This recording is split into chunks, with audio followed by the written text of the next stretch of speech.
The rights to water and sanitation explicitly recognized only in 2010 by the UN General Assembly. They existed, however, already enshrined implicitly in different human rights instruments, as the Convention on the Rights of the Child, as the International Covenant on Economic, Social and Cultural Rights. The explicit recognition took place on the 28th of July 2010 by the General Assembly. It was then reaffirmed by the UN Human Rights Council also in 2010.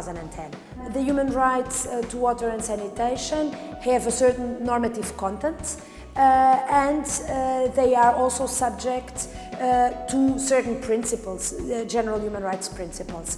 Water and sanitation services have to be available, they have to be accessible, they have to be of quality and safe, they have to be culturally acceptable, and they have to be affordable for all people without any type of discrimination. I was evoking the elements that form the normative content of the right to water.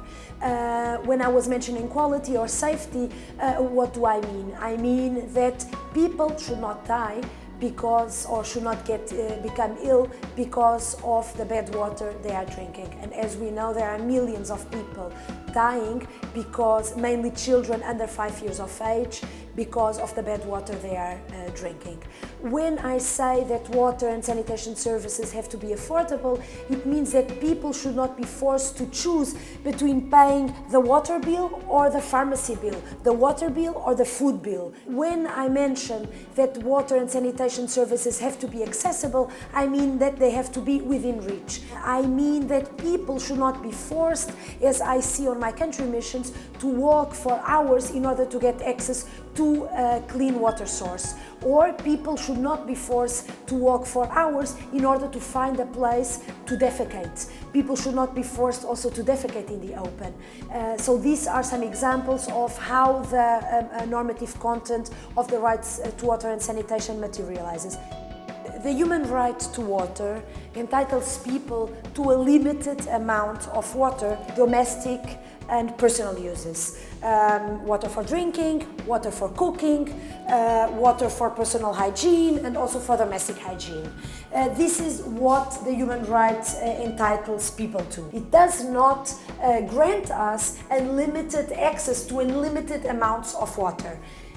So in general terms, yes, there is enough water in the world to make sure that this right is realized for all. The problem in lack of access to this right is not a question of availability of resources, but rather a question of power distribution, power imbalances. Normally, in those places where the power is, where the money is, people have access to water and sanitation. In those places where people are forgotten, they have no voice, they have no power, there is no water. Of course, both are fundamental. Both rights to water and sanitation are fundamental, and there is a tendency to giving more importance and more visibility and even greater investments in water than in sanitation.